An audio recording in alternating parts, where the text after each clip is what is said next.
Oui, je vous disais, c'est une très grande joie d'être avec vous ce matin et de vous parler encore de cette fameuse miséricorde qui est tant mise à l'honneur cette année grâce à notre pape François qui nous devons tant.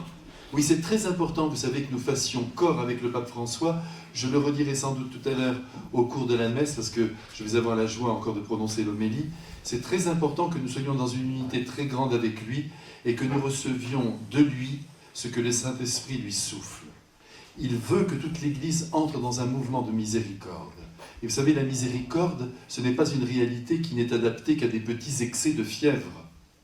Non, la miséricorde est là pour régler de très grands drames, des pardons à accorder, un amour débordant à donner, une indulgence très grande à offrir aux uns et aux autres.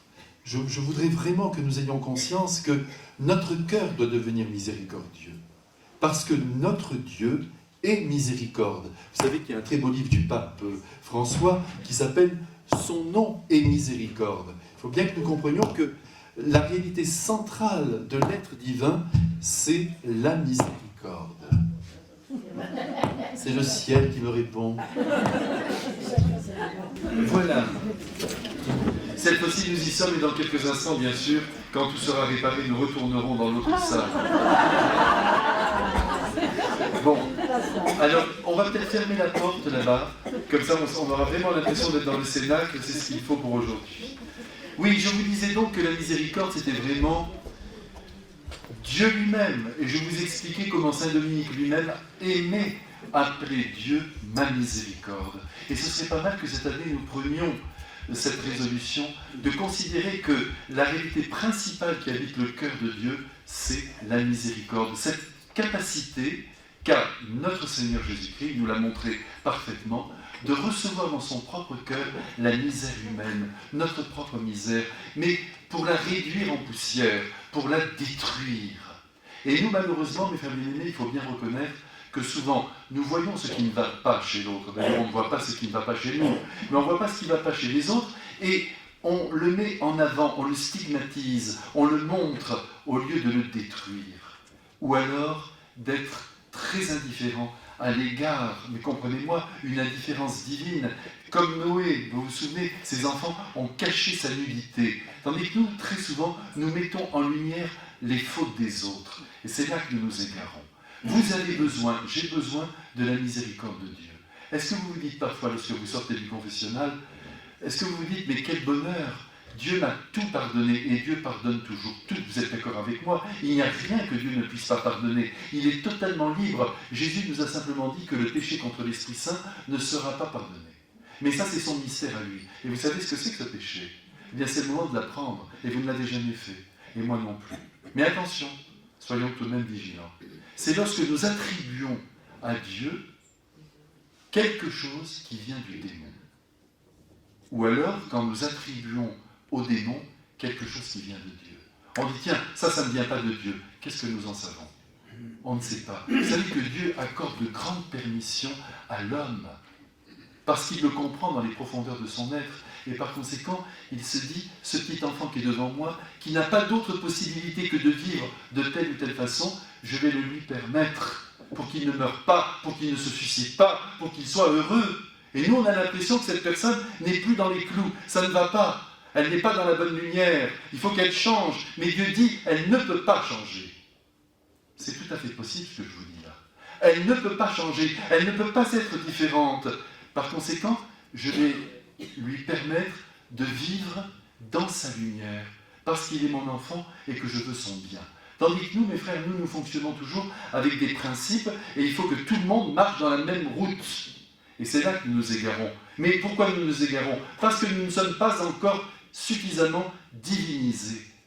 Et cette année, il faut que nous profitions de ce jubilé pour diviniser notre cœur en matière de miséricorde. Vous savez que nous n'avons jamais obtenu le droit de juger qui que ce soit. C'est interdit par le Christ.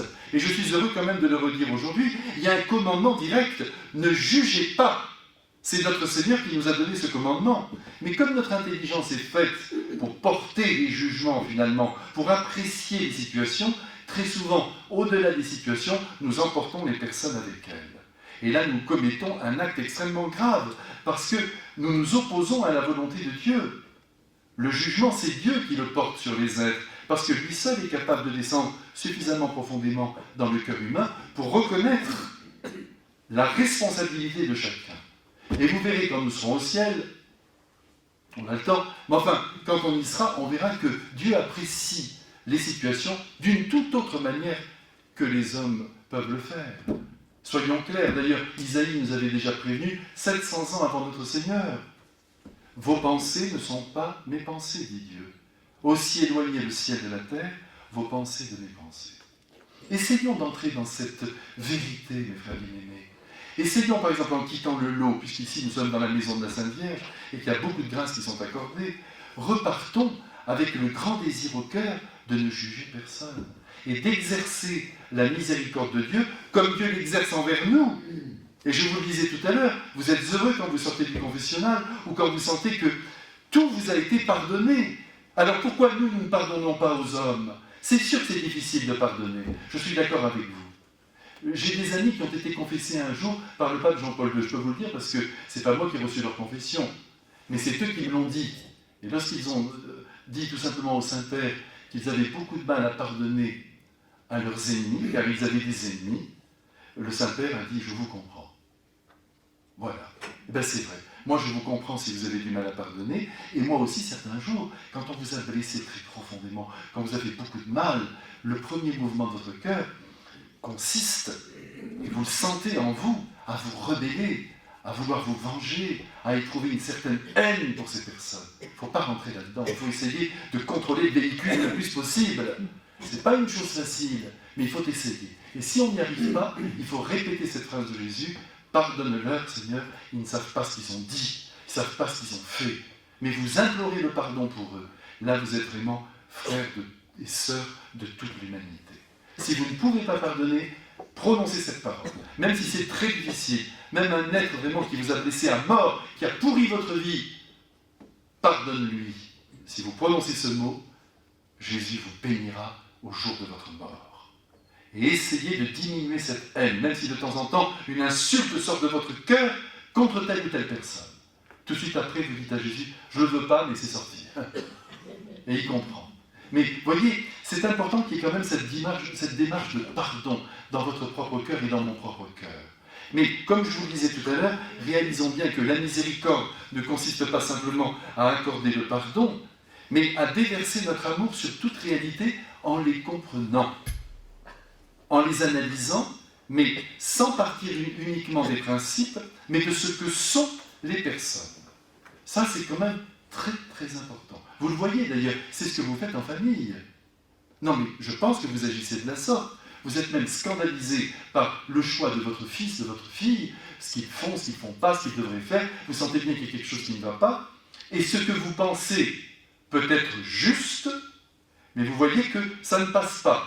Alors il y a deux solutions. Ou vous dites à ce fils, à partir d'aujourd'hui, tu n'es plus mon fils. Et il y a des personnes qui ont fait cela par le passé, notamment, parce qu'il y avait une image à garder, la vie sociale à conserver, devant des choix qui étaient vraiment hors normes.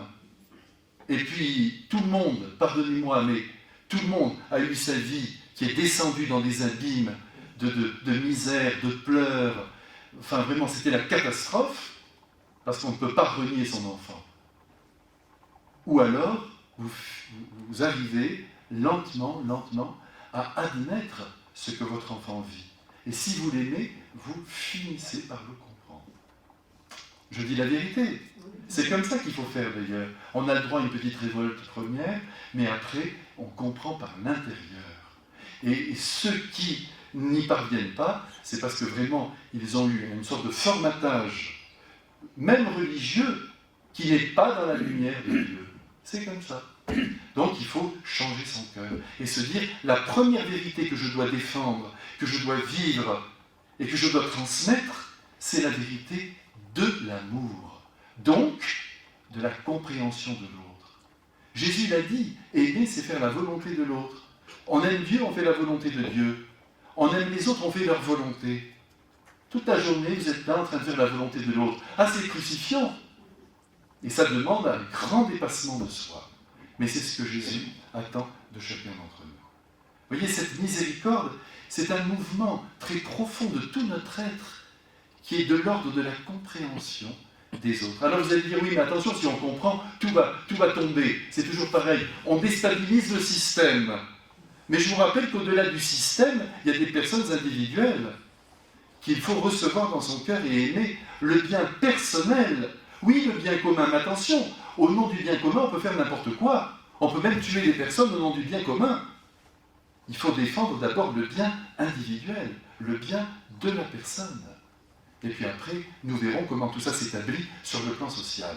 Mais donc c'est capital que vous comme moi, nous nous décidions, mais vraiment, mais je ne sais pas comment vous le dire, parce que moi je le vois même après des années de vie sacerdotale, j'ai encore des pulsions qui n'appartiennent pas à l'ordre de l'amour. Donc il faut que nous arrivions, grâce à nos communions, grâce au sacrement de pénitence qui nous aide énormément, mais aussi grâce à notre passage, si je puis dire, répété dans l'Évangile, à enfin adhérer à la doctrine de Jésus et à la vivre. Il faut vivre l'Évangile. Vous vous rendez compte, mes frères, qu'on risque de mourir sans avoir jamais vraiment vécu pleinement l'Évangile. Même dans l'Église, ça existe, ça. Il y a des jugements à l'emporte-pièce alors que c'est interdit, je le redis, par notre Seigneur Jésus-Christ. Regardez la Sainte Vierge. Si vous me trouvez une seule chose dans l'Écriture qui montre que la Sainte Vierge a été terrifiante avec une situation humaine, ou même Jésus, eh bien alors je vous paie le champagne. Et ça va me coûter cher là. Hein. Mais écoutez-moi bien, vous ne la trouverez pas. Il n'est dur, notre Seigneur Jésus-Christ, qu'avec ceux qui sont durs. Ah ça c'est sûr. Les petits esprits, les esprits bien carrés et bien durs, Jésus les pulvérise. Mais sinon, tout le reste, y compris ceux qui sont tombés gravement, il les prend et il les serre contre lui.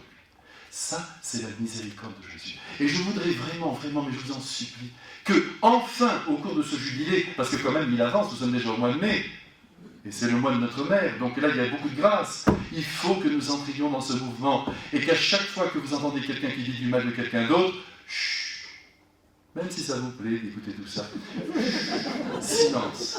Non mais je compte sur vous. Silence, silence, silence. Vous dites comme ça, silence. Alors tout d'un coup, votre mari vous dira, ben on n'a plus rien à se dire, puisqu'on critique toute la journée, et que ça nous fait vivre. Donc alors faites un effort pour faire autre chose que critiquer. Non mais qu'est-ce que c'est que cette affaire? Moi aussi je vais faire un effort, parce que ce que je vous demande, je me le demande à moi aussi. Mais quand on entre dans ce mouvement, on découvre tout à coup que les êtres sont beaucoup plus beaux qu'on ne le pensait. Vous savez, quand vous parlez avec une personne, même sur le moment qui vous a un peu agacé, puis vous voyez que cette personne commence à vous parler, et vous sentez toute sa beauté qui émerge. Alors Dieu, qui n'a pas besoin de faire ce voyage, lui, il sait que la beauté, elle y est. Et il la trouve tout de suite dans un cœur humain.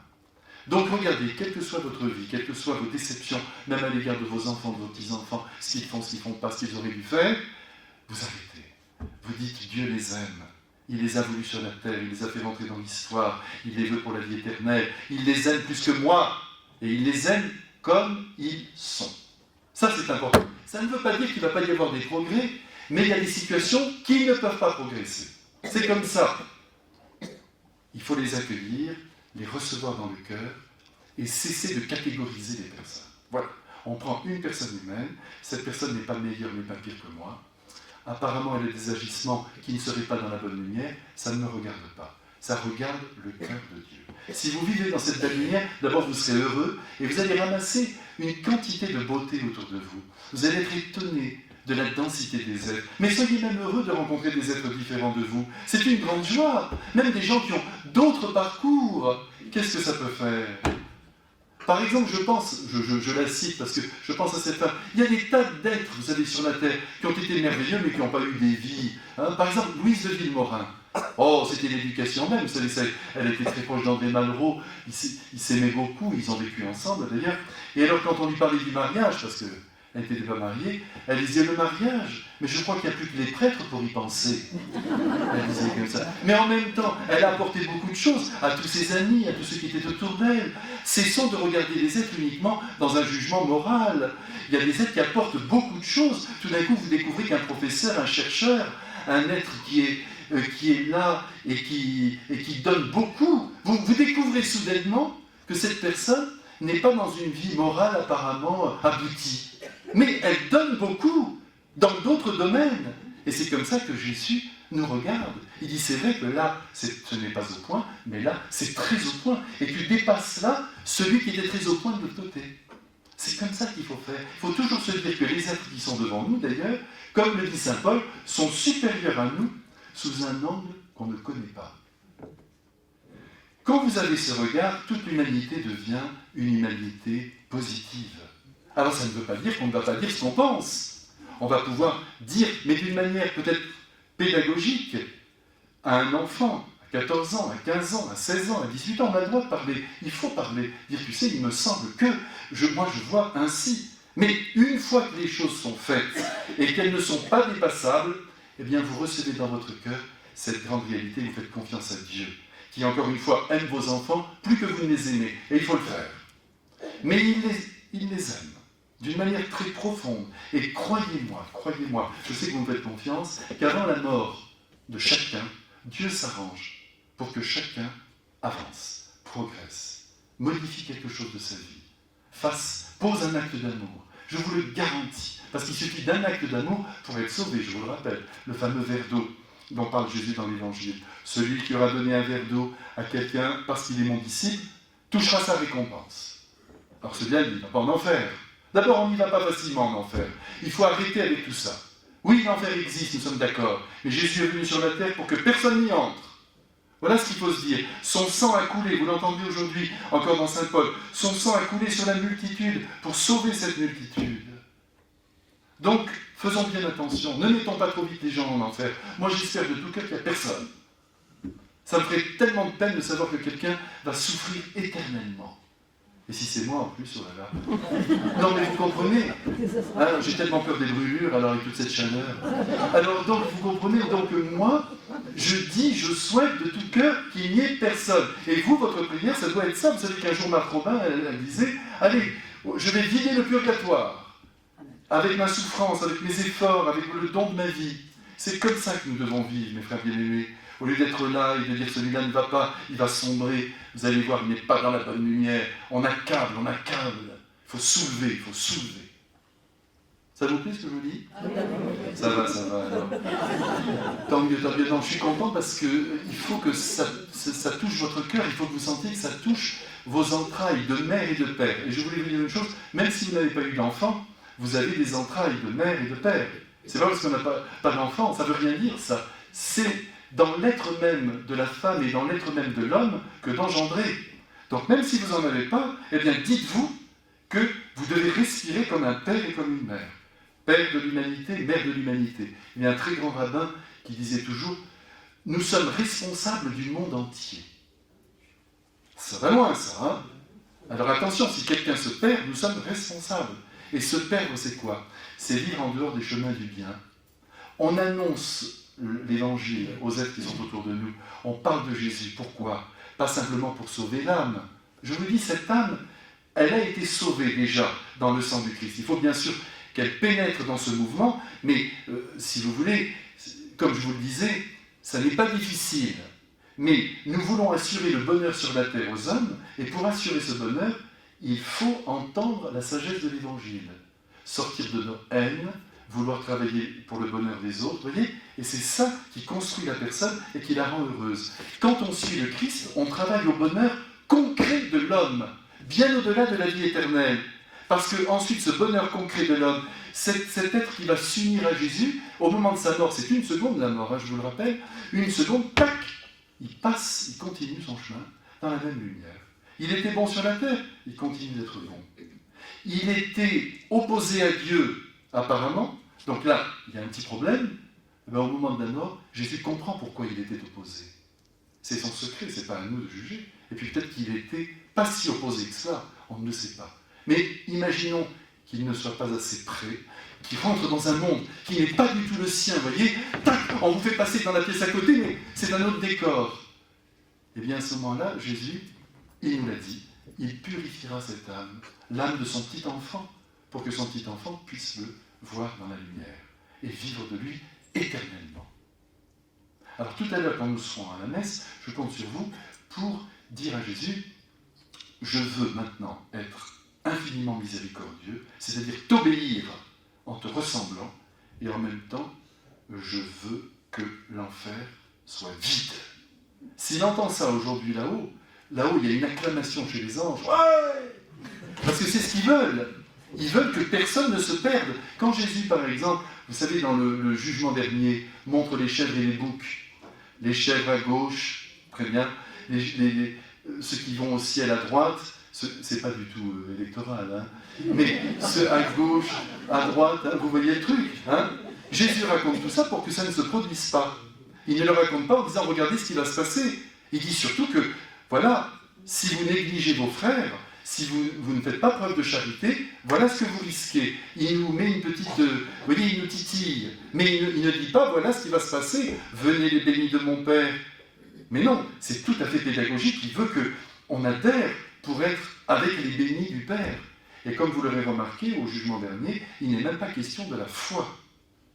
Jésus ne dit pas « j'avais la foi, tu avais la foi, tu n'avais pas la foi ». Non, parce qu'il sait très bien que tous les hommes de la terre ne pourront pas rentrer dans les frontières historiques de l'Église. C'est pas possible. Ça, on l'espère, s'il se manifestait au monde entier, il y aurait peut-être des millions d'hommes qui le rejoindraient, mais il y en aurait d'autres qui diraient « mais non, c'était une hallucination ». Sans doute que tout ce monde ne rentrera pas officiellement dans l'Église. Mais attention, il y a beaucoup de gens qui sont dans l'Église, mais qui ne pratiquent pas, mais qui sont dans l'Église, qui aiment Jésus. C'est mystérieux tout ça. Mais en tout cas, ce qui est clair, c'est que Jésus attend de nous la preuve que nous sommes à lui. Et la preuve que nous sommes à lui, c'est l'amour que nous donnons aux frères, le souci que nous avons. La miséricorde, c'est une force qui aide, qui soutient, qui comprend, qui comble. C'est ça, et c'est là que nous lui donnons la preuve que nous sommes à Dieu. Celui qui dit aimer Dieu et qui n'aime pas son frère, disait Saint Jean, est un menteur. Et nous sommes tous des menteurs lorsque nous sommes durs avec les autres. Vous voyez, par exemple, en ce moment, on est entre nous, on parle entre nous. Et essayez de bien écouter ce que je vais vous dire, ne montez pas au plafond. Écoutez bien, en ce moment, il y a beaucoup de personnes, et notamment dans l'Église catholique, qui critiquent le pape François parce qu'il a dit qu'il faut accueillir les migrants. Bon, je ne vous apprends rien. Mais vous voyez le pape dire qu'il ne faut pas les accueillir? Est-ce que vous voyez le pape dire un truc pareil? C'est au gouvernement de nous dire jusqu'à quel point on peut les recevoir. C'est à eux d'être vrais. Eux, ils sont responsables de la nation. Mais la parole du pape, c'est la parole d'une mère qui dit ce petit qui est sous les bombes, qu'il soit musulman, catholique ou je ne sais quoi, allez, allez, on le prend. Et ici, je suis sûr qu'il y a une majorité d'enfants de migrants. Enfin, de migrants, vous me comprenez? Si on remonte à 4 ou 5 générations, on n'était pas tous autour du roi à Reims. Hein. Vous voyez ce que je veux dire? Quelques-uns, oui, et c'est beau. Mais il y a tous les autres. Donc, on dit au pape, mais qu'est-ce qu'il nous dit? Mais c'est normal, il vit l'évangile. Vous voyez le Christ dire, n'accueillez pas les migrants. Mais, encore une fois, au gouvernement de régler le problème. Mais le Saint-Père a bien raison de s'exprimer comme le Christ. Et Jésus ne le lui reprochera pas, parce que ce qu'il dit, croyez-moi, avec cette force, vous avez vu la force du pape François, il n'a pas peur, il ne tremble pas, même quand il fait une réforme. Pourquoi? Parce qu'il est sûr de lui, sûr de l'esprit qu'il habite. Donc, voyez, faisons bien attention, ne faisons pas de Jésus un être qui réglerait des problèmes sociaux sur la terre. Lui, il regarde, je vous l'ai dit, la personne humaine. La personne humaine. Il travaille pour votre bien à chacun, et c'est votre bien à chacun qui constitue le bien commun. Mais il n'accepte pas qu'un être soit écarté au nom même du bien commun. Non, on est ensemble. C'est saint Thomas d'Aquin qui disait d'ailleurs que l'humanité est une. On se ressemble tous. Bon, il y a des blonds, il y a des bruns, il y a des petits, il y a des grands, des jaunes, des verts, des rouges, on est d'accord. Mais si on se regarde dans la profondeur de notre être, en tant qu'être humain, il n'y a aucune différence entre nous. Aucune. Après, notre manière de nous exprimer, notre manière d'être... Oui, mais c'est rien ça, c'est accidentel. Ça peut bouger. Tout d'un coup, on ne parle plus. Moi, ça m'embêterait de lui parler. Après, vous voyez, on ne parle plus de ça. Mais profondément, nous sommes les mêmes. C'est ça qu'il faut comprendre. Alors, on a critiqué aussi le pape, j'en profite, hein, parce qu'il a dit qu'il faut respecter aussi les personnes qui sont, par exemple, musulmanes. Dans un pays, on doit leur permettre à leur foi de se développer. On a dit, mais comment? Mais il faut convertir la terre au christianisme. C'est exact. Mais il le sait, le Saint-Père, qu'il faut convertir la terre au vrai visage de Dieu qui est Jésus, qui nous montre que Dieu est Père, tandis que dans les autres religions, il est une force qui vous tombe dessus. Bien sûr que c'est important, mais imaginez que vous alliez dans un pays musulman et que là, on ne respecte pas votre foi, on vous empêche de la développer parce que croient que, bien sûr que nous savons que la vraie religion, c'est la religion catholique, chrétienne, nous le savons. Mais imaginons que d'autres qui ne le savent pas vous imposent de passer par leur foi, vous n'accepteriez pas. Alors ne faisons pas supporter aux autres ce que nous ne supporterions pas. Vous voyez, le pape a raison, il est dans une belle lumière d'humanité, et c'est par là que la foi va descendre. Mais ce qu'il faut, c'est qu'il y ait l'amour entre nous. Vous voyez, hier soir par exemple, je vous prends ce petit exemple. Hier, il y a un couple qui s'est retrouvé pour annoncer à leurs 4 enfants qu'ils se séparaient. Ça arrive tous les jours, ça. Mais un couple avec 20 ans de vie commune, un désastre. Un désastre. Le tout petit, âgé de 10 ans, il a un très grand ami qui a le même âge que lui, ils sont en CM2 tous les deux. Hein, ils sont petits, hein. Il lui a tout de suite téléphoné. Est-ce que je peux venir à la maison? Il était en pleurs. Alors, c'est la maman qui l'a conduit. Ils m'ont téléphoné hier. Et ce petit, il est arrivé, mais dans un état épouvantable. Vous voyez, tout ça blesse le cœur de Dieu, hein, terriblement. Il a pleuré, et à ce petit qui était là, il lui a dit, je vais te donner tout mon argent, sa petite tirelire, mais promets-moi de jamais m'abandonner. Non, mais vous voyez un peu cette puissance d'amour, ça c'est le cœur. Et le petit qui l'a aidé, il lui a dit d'abord, pose ton cartable, on va aller un peu marcher tous les deux. À 10 ans, une maturité extraordinaire. Mais pourquoi? Parce que ces enfants ne sont pas abîmés dans leur sensibilité, dans leur être. Ils ont encore 10 ans, ils sont très près de Dieu. Tandis que nous, on s'est durcis. Nous, on a perdu de notre, vous voyez, de cette fraîcheur, de cet amour à donner. On a perdu ça. Donc faisons bien attention de retrouver cet amour, d'arrêter de regarder les choses d'en haut avec des jugements sûrs. L'autre jour, j'étais à Paris, chez un grand... passons. Il était là, il est en dehors de la foi. Tout à coup, le téléphone sonne, je lui dis répondez. Il me dit non, oui, répondez. Il répond, c'était une de ses amies qui venait de tomber. Il lui a dit, mais tu n'es pas toute... Je l'écoutais. Apparemment, il n'a pas la foi. Il a dit, on va voir si le père peut me convertir. Apparemment, on va voir, je m'en occupe. Alors, il a décroché, et j'ai écouté donc cette conversation malgré moi. Mais tu n'es pas toute seule. Mais qu'est-ce qui s'est passé? Mais tu es allée à l'hôpital, oui. Et alors maintenant où tu es? À la maison. Mais il ne faut pas que tu restes toute seule. Viens ici, il y a une chambre. Je t'attends. Je me disais, mais il est sauvé. J'étais malade et tu m'as visité. Et il prenait dans sa maison et il donnait sa chambre, cet être qui apparemment n'a pas la foi. En fait, il l'a, mais elle dort. Et il s'oppose peut-être à notre vision des choses. Parce qu'il ne se sent peut-être pas assez respecté dans ce qu'il vit. Il n'a peut-être pas assez été compris. C'est l'amour qui dilate le cœur et qui permet au cœur de monter vers Dieu. Plus vous aimez un être, plus cet être accepte d'avancer. Moins vous l'aimez, plus vous le poussez, plus à ce moment-là, il s'éloigne de Dieu. Parce que Dieu est amour. Dès que l'amour est absent, Dieu s'absente. Celui qui demeure dans l'amour demeure en Dieu et Dieu demeure en lui. Est-ce que c'est bien clair ça? Quand vous voyez une situation de personnes qui s'aiment, même si à vos yeux, quelque chose qui ne va pas, mais attention, le véritable amour, c'est-à-dire donner sa vie pour l'autre. C'est ça, se sacrifier pour l'autre. Quand vous assistez à ça, quelles que soient les personnes, il faut vous dire tout de suite, Dieu est là. Et quand vous voyez de la haine, vous dites, la fragilité humaine est là, dans toute sa splendeur. Vous ne jugez pas. Et vous essayez de dégager cette haine, de la détruire, pour que l'amour resplendisse de nouveau. Mais voyez, dès qu'il y a l'amour, il y a Dieu. Même ça, on a du mal à le comprendre. Ce petit enfant hier, qui a fait ça pour son camarade, qui lui dit, viens, on va marcher, je suis avec toi, il a dormi d'ailleurs. Il faut voir, non mais ils m'ont expliqué tout ça, c'est merveilleux, de voir cette puissance d'amour dans un petit cœur, chez un petit homme.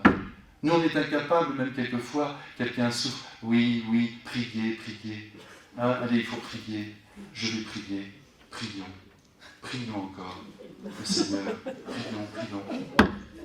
Mais après, concrètement, Jésus dit, ce ne sont pas ceux qui disent Seigneur, Seigneur, ce sont ceux qui font la volonté de mon Père qui entrent dans le royaume. Faire la volonté de mon Père, c'est aimer, c'est se dépasser soi-même. C'est pourquoi, vous voyez, quelquefois, en certaines psychologies, la prière même ne peut pas prendre corps comme dans un monastère où on prie longtemps. Mais si on prouve à Dieu qu'on est uni à lui par l'amour qu'on donne et celui qu'on supporte quand il est déficient, parce que quelquefois c'est ça aussi aimer, on supporte celui qui est déficient, on aime l'amour supporte tout, et bien à ce moment-là, on lui prouve qu'on est uni à lui. Ce qui compte, c'est d'être uni à lui. Jésus a dit, priez sans cesse, soyez avec moi pour que la pulsation de votre cœur s'empare de ma propre pulsation. C'est ça que dit Jésus. Et à ce moment-là, vous allez être moi au cœur du monde, avec toute ma miséricorde, toute ma bonté. Et surtout, n'ayez pas peur, je vous le redis, que tout le système s'effondre. Quand vous aidez un être faible, vous aidez cet être-là. Si quelqu'un dit oui, mais alors là, vous donnez une autorisation au monde entier d'être faible. Méfiez-vous de ceux qui raisonnent comme ça. C'est qu'ils ne sont pas contents, eux, d'être dans leur situation. Il faut comprendre. Regardez, par exemple, ces couples qui se déchirent, c'est abominable. Non, mais disons-le. Et on va prier tout à l'heure pour que, notamment dans cette petite famille, peut-être qu'il y a un sursaut. Peut-être. Et que ces êtres qui se sont aimés pendant 20 ans acceptent de continuer de s'aimer. C'est complètement ridicule. À moins qu'il y ait vraiment une incapacité ou alors une violence. S'il y a de la violence, il faut absolument se séparer. Il n'y a rien à faire. On ne peut pas dire, rendez compte, quand je vois parfois, même nous les prêtres, on dit aux gens, tenez, tenez, tenez, tenez, tenez, tenez. Mais nous, on ne tient rien du tout, nous, on est tout seuls. C'est facile. Alors on dit aux autres, tenez, tenez, tenez. Et à un moment donné, c'est intenable. On dit, c'est intenable. Allez, forcez-vous, mon ami, forcez-vous. Non, mais c'est terrible, on dort dans le même lit et on ne peut pas. Et l'amour n'est plus là. Alors, il faut essayer d'aller à la source du mal, pour essayer de le réparer, pour que de nouveau il y ait cette union. Il faut tout faire pour aller à la source. Toujours. On peut toujours dépasser le mal si on accepte de revenir à la source, à la cause. Peut-être qu'il y a un pardon à donner, peut-être qu'il y a une acceptation de l'autre à vivre. Vous voyez, il y a quelque chose à faire de très très très profond. Mais si ça n'est pas possible, c'est la séparation. Mais là, il faut envelopper tout cela d'amour quand même, hein, de respect, d'amour, que les enfants puissent voir le père, puissent voir la mère. Vous voyez qu'il y a un équilibre quand même.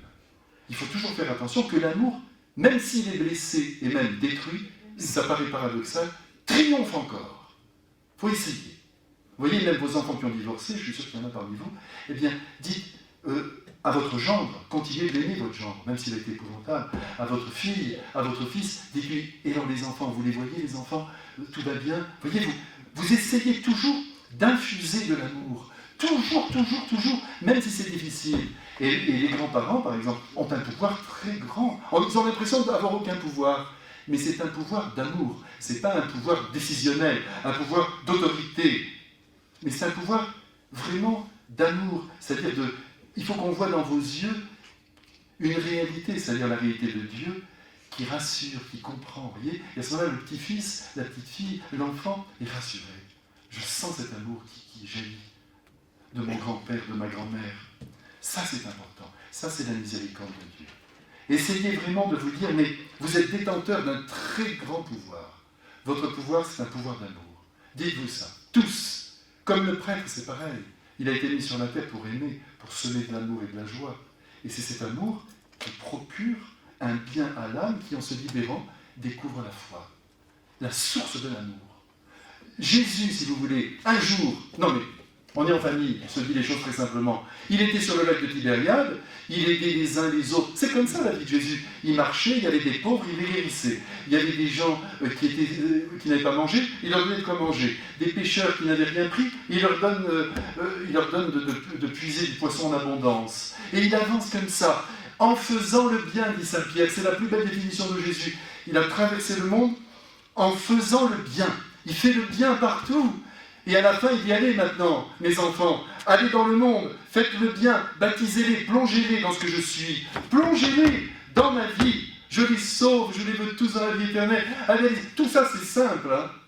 Il n'y avait pas tous les tribunaux ecclésiastiques, oui, vous y êtes, vous n'y êtes pas. Non, tout était simple. Allez, allez, allez, apportez l'amour partout. Dites que Dieu est amour, dites que Dieu est un Père. Voilà ce qu'il leur a dit aux apôtres.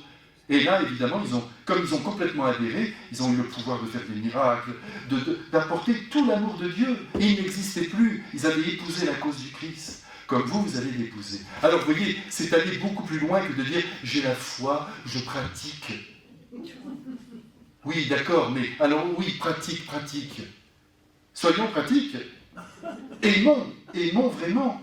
Quand vous voyez un pauvre là, non mais on ne peut pas s'arrêter à tous les pauvres, puisqu'il y en a des milliers.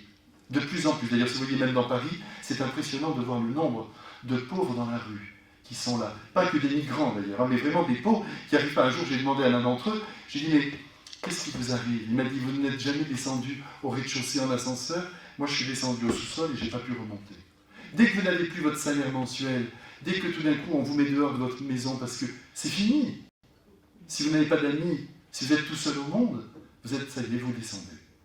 Et quand je vois que ces êtres-là, on n'a même pas une seconde, je ne dis pas 1 euro, laissons tomber les euros, une seconde pour le faire comme ça, ou pour s'approcher, ça va, ou pour lui donner un bonbon. C'est rien tout ça. C'est ça l'amour de Dieu. Il nous donne des bonbons à nous toute la journée, alors qu'on ne les mérite pas. Alors nous, il faut vraiment, je vous en supplie, à l'égard des pauvres, à l'égard de ceux qui sont en prison, on ne les juge pas. Parce que vous savez ce qu'est la justice humaine. Elle n'est pas infaillible. À l'égard des personnes qui ont fait d'autres choix dans leur vie. Tout ça, on est discret, voyez, et réservé. Et on s'approche avec amour. Et on essaie de comprendre. On ne monte pas tout de suite sur ces grands chevaux, tout ça, ça ne vaut, c'est pas bon. Mais non, mais on n'est pas Dieu. Nous, on donne l'amour de Dieu. Et je vous le redis parce que j'y crois, c'est cet amour de Dieu qui change le cœur. C'est cette effusion d'amour. Faut tout d'un coup, vous prenez votre fils contre vous, même ce fils qui vous a un peu déçu, ou que vous ne comprenez pas, vous vous approchez, vous le serrez comme ça, une seconde. Pas besoin de parler. Jésus est là. Et vous le réparez. Même s'il continue sa vie. Paul Claudel, par exemple. Vous savez qu'il a eu sa fameuse illumination dans Notre-Dame de Paris, derrière un pilier, crac. Il vivait avec une femme auparavant. Il avait une relation qui était compliquée. Eh bien, il a mis 9 mois pour la quitter. Après l'illumination, on aurait pu dire crac, ça y est, il a reçu toute la lumière. Ce soir, il l'appelle, dit non, c'est fini. Non. 9 mois. Et Jésus savait qu'il faudrait du temps. Et dans la vie, il faut toujours du temps. Pensez à vos péchés. Moi, je pense aux miens, là. Eh bien, vous avez vu le temps qu'il faut pour s'en séparer? Et il y en a même certains qu'on se garde dans les baloches jusqu'au dernier jour. Il n'y a rien à faire. On a beau dire oui, il faut qu'on change. Il y a beaucoup de choses qui, malheureusement, ont du mal à changer. Alors, ce n'est pas parce qu'on est de mauvaise volonté, mais parce qu'on a beaucoup reçu, vous savez, dans nos gènes, dans notre tempérament. Ce que nous sommes quand même la résultante de beaucoup de choses que nous ne pouvons pas dominer. Quand Jésus va nous expliquer ça. Il y a des choses qui dépendent de nous, et ça, il faut essayer quand même de visser l'affaire. Par exemple, quand on est trop égoïste et tout, c'est rien du tout de dire « Allez, je fais un effort. J'ai pas envie d'aller voir cette personne, j'y vais. » Vous, comme disaient les anciens, « adgere contra ». J'agis contre. Mais il y a beaucoup de choses, des pensées que vous avez, des idées qui viennent en vous, même des pulsions que vous pouvez avoir, ça ne vient pas de vous. Ça vient de tout cet univers qui est blessé aussi, bien sûr, par le péché originel, mais ça vient aussi de tout ce que vous avez reçu. D'ailleurs, vous savez que quand, par exemple, quelqu'un est ce que l'on appelle une fin de race, c'est-à-dire quelqu'un qui est vraiment au bout d'une famille, il n'y a personne derrière, eh bien, vous sentez qu'il porte un poids. Moi, j'en ai pas mal rencontré dans ma vie, il n'y a rien à faire. À chaque fois, c'est la même impression. Vous avez l'impression qu'il tient sur les épaules, mais toute son ascendance, c'est quelque chose de terrible. Mais alors évidemment, la grâce de Dieu peut le soulever. Mais enfin, quelquefois, nos paquets sont lourds. Il faut vraiment, vous voyez, qu'on ait une belle image de l'humanité, mais cette humanité qui a du mal à se dépatouiller d'elle-même, parce qu'elle est la résultante de beaucoup d'éléments qu'on ne maîtrise pas. Et j'espère que ça vous aide, ce que je vous dis là. Ne pensez pas que les êtres sont responsables à 100% de ce qu'ils sont. Pas du tout. Ils sont responsables, oui, dans certains cas, plus que dans d'autres, mais ils portent aussi en eux des dispositions, enfin je trouve le bon mot, qui fait qu'ils agissent de telle ou telle manière. Un peu comme la musique, vous savez, quand on ne sait pas pourquoi, vous avez un petit, on le met au conservatoire, on le met en violon, c'est beau le violon, ça lui plaît. Il le prend, il gratte pendant 10 ans, ça ne sort pas. Et pourtant, il fait des heures et des heures, ça grince. Il n'y a rien à faire, j'en connais. Eh bien, je les encourage, va, continue, Mais il y en a d'autres, on ne sait pas pourquoi, dès que vous leur mettez, il écoute le son, il pose l'archet, mais parfaitement. Disposition. Un autre, on ne sait pas pourquoi, avec sa main, il dessine parfaitement. Il voit la couleur qu'il faut mettre, et l'autre, il est là, il gratte pendant des heures, et il n'y a aucune couleur qui sort. Pourtant, c'est les mêmes tubes. Vous voyez, c'est ça qui est mystérieux. Donc, nous sommes le fruit de notre disposition. Mais en même temps, attention, quand je vous dis ça, ce n'est pas pour déresponsabiliser les actes humains. Nous sommes aussi responsables, et de temps en temps, il faut qu'on soit capable de dire, en effet, j'ai commis cet acte, je le voulais, je l'ai fait, voilà. Mais même dans ce cas-là, ça peut correspondre aussi à notre être profond, blessé. C'est pourquoi nous n'avons pas le droit d'arrêter les êtres aux actes qu'ils ont posés. Quand j'allais en prison, mais attendez, j'y étais pas, j'allais en prison pour visiter les prisonniers, hein, on est bien d'accord. Jusqu'à maintenant, j'ai pas fait de prison, ça peut venir, hein. Mais enfin, jusqu'à présent, tout va bien de ce côté-là, au moins de ce côté-là. Eh bien, lorsque j'allais en prison, que je voyais tous ces prisonniers qui avaient tué, qui avaient volé à la messe, avec la feuille de chant, « C'est toi, Seigneur !» Et après ils communiaient, je dis, Jésus leur a tout pardonné. Alors ils purgent, très bien. Mais peut-être que dans le lot, il y en a certains qui ont compris. Mais là, que voulez-vous, la société n'est pas toujours capable de comprendre que ce prisonnier a compris. Il pourrait ressortir, il n'y a plus aucun danger. Et peut-être même que de rester encore en prison, ça l'aggrave, alors qu'il a déjà compris. Mais vous voyez, donc Jésus, lui, c'est l'amour, il fait communier les prisonniers. Il entre dans le cœur d'un homme qui a tué. Il n'a pas peur, mais qui a demandé pardon. Sans doute, qui a regretté. Comme au moment de la mort. Moi, ça me frappe toujours. Je ne vous embête pas avec tout ça. Que je contrôle le véhicule. Oui, encore 10 minutes et je vous laisse. Regardez, au moment de la mort, quand je porte la communion aux personnes mourantes, très souvent, la personne meurt dans les 10 minutes qui suivent. Ça m'est arrivé encore il n'y a pas longtemps, où, alors là, à 1 minute près, vous imaginez? Eh bien, je me dis, Jésus, dans son corps, s'enferme dans un cadavre. La personne a le temps de le recevoir et terminé. Il reste dans ce corps mort. Il n'a pas peur. Il se donne. Et vous verrez qu'aujourd'hui, Saint Paul dit, il y a plus de bonheur à donner qu'à recevoir. Et c'est parce que Jésus vit de ce grand mystère que nous aussi, nous devons entrer dans ce mystère. Donner. Mais donner, c'est pas récompenser. Donner, c'est donner. Indépendamment de ce que vous recevez en retour. Ça, c'est la puissance de Jésus. Je te donne alors que tu es un pécheur. Je te donne alors que tu m'as déçu. Je te donne parce que c'est toi. Parce que tu es mon enfant. Et parce que moi, surtout, je suis bon. Je te donne parce que moi, je suis bon. Pas parce que tu es bon. Je te donne. Et vous voyez que Jésus ne vous a jamais refusé le pardon.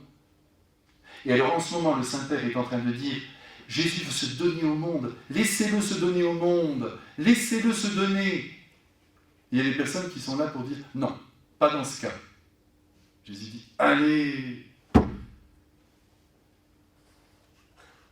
Regardez, par exemple, quand même quelqu'un de votre famille, ça ne va pas fort, vous l'asseyez quand même à votre table pour le repas. Vous dites pas, je te mets à la table, mais tu ne manges pas. Parce que tu n'es pas comme il faut. Mais non, il mange comme tout le monde, le pâté et tout le reste. Eh bien, nous, il faut qu'on soit comme ça. Il faut qu'on soit des êtres inconditionnels de l'amour. Moi, ça me ferait tellement plaisir qu'on essaie ensemble, parce que ça, c'est grand, hein, d'être des êtres, mais très amoureux des êtres qui sont autour de nous. Tous les prêtres, croyez-moi, et quand je vous dis ça, je ne vous parle pas de moi, parce que je connais mes tares. Mais tous les prêtres qui ont été très aimants, qui ont toujours tout compris, mais attention, quand je dis tout compris, ça veut bien dire tout absous. En raison de la compréhension de l'âme humaine, parce qu'ils comprennent l'âme humaine et sa complexité, tous ces prêtres ont fait des miracles. Don Bosco, Maximilien Kolb. Prenons Maximilien Kolb, prenons-le. Eh bien, il fallait marcher droit, hein, puis c'était en 1940. Il y avait aussi une autre structure de société, une manière d'être père à ce moment-là. Hein. On n'avait peur de rien. Hein. Mais lui, dans sa communauté, avec tous ses frères, dès qu'ils étaient petits, des faibles, il les... Allez, je compte sur toi. Mais ne t'occupe pas de ta faiblesse, il dit comme ça. Ne t'occupe pas de tout ça. Allez, allez, avance, tu peux beaucoup apporter.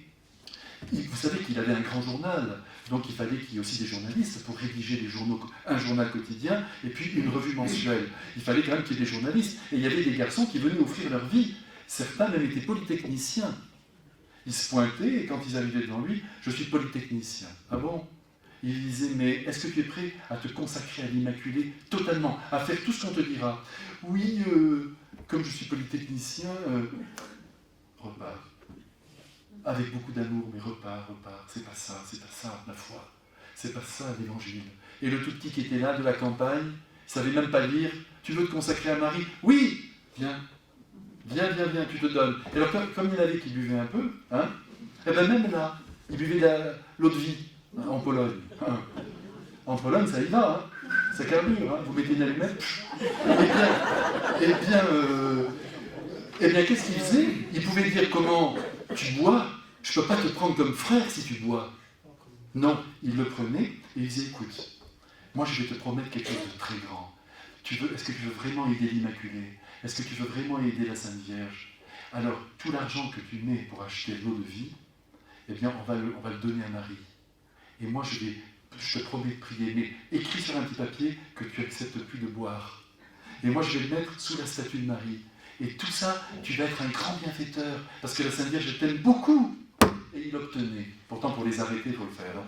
Eh bien, il l'obtenait. Ils arrêtaient de boire. Mais c'était un vrai père. Un jour, il avait vu qu'un des frères avait la bure qui était toute déchirée. Elle avait été brûlée, plus exactement. D'ailleurs, j'en profite pour dire que si quelqu'un peut me réparer Vous voyez ce que je veux dire? Ma doublure. Hein? Non, je rigole. Alors, donc, lui, il voit cette bure qui était déchirée. Qu'est-ce qu'il fait? Dans la nuit, sans bien dire, il est le supérieur. Ils sont 700. Supérieur de 700 frères. À quatre pattes, pour ne pas les réveiller. Il rentre. Il va prendre la bure, et dans la nuit, il la coud. Et il la lui remet comme ça.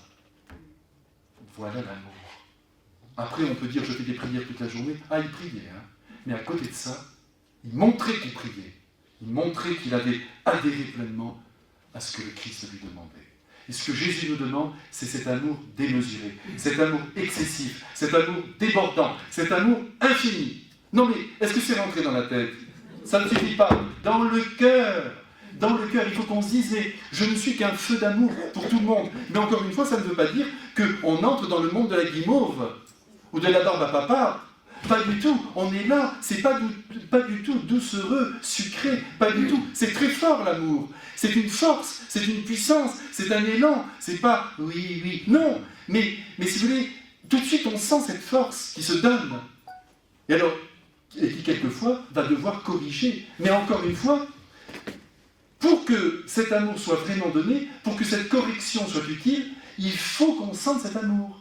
Si c'est une correction qui vient trop de l'extérieur et par-dessus, ça ne marche pas. Il faut que ce soit une correction qui vienne par-dessous. Et encore une fois, par-dessous, c'est-à-dire comme des bras, voyez, qui soutiennent la personne et qui la serrent. Mais regardez, quelquefois on ne pourra pas corriger les êtres. C'est impossible.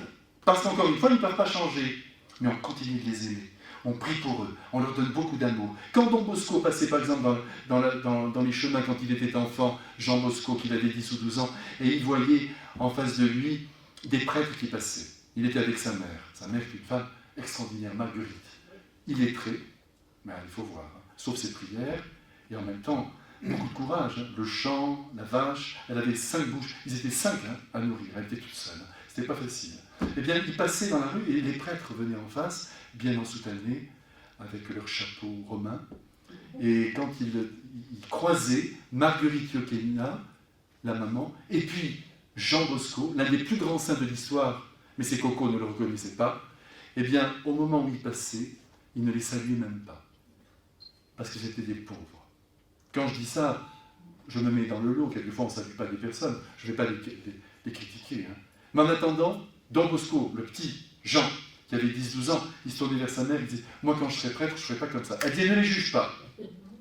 ne les juge pas.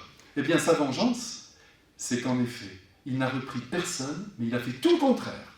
Et durant toute sa vie, il a été avenant, il a été la bonté même, parce que c'est ça l'amour, c'est être avenant. Quelquefois on peut être fatigué, on peut être nerveux, mais on le dit alors. Je ne vous ai pas dit bonjour, mais j'étais nerveux, pardonnez-moi. Et la personne vous prend en état de faiblesse. C'est parfait, c'est encore de l'amour. Pardonnez-moi, je n'ai pas été à la hauteur, mais vous allez voir maintenant, je vous prends, vous la soulevez à 2 mètres de terre. Vous voyez, il faut essayer toujours de sauver cet amour qui doit se donner jour après jour, au sein de la famille. Et c'est difficile, parfois il y a des situations difficiles, on n'en peut plus. Mais quand on n'en peut plus, Jésus le sait, et même si on s'énerve, eh bien c'est pas grave. Il le sait, c'est la faiblesse humaine. Mais quand volontairement on est dur avec les autres, là il faut se corriger. Là, attention, parce que là on risque un peu. Parce qu'on s'oppose formellement à la loi principale de Dieu, qui est la loi, le commandement de l'amour. Tu aimeras le Seigneur ton Dieu comme tu t'aimes toi. Et comme on s'aime beaucoup, vous voyez comment il faut aimer les autres. Donc à partir de maintenant, votre belle-mère. Non mais, ceux qui sont autour de vous, où c'est plus difficile, faites un effort. Parce que, c'est ce que je voudrais vous dire en terminant, et c'est l'essentiel, c'est que l'amour engendre l'amour. Le non-amour engendre le non-amour.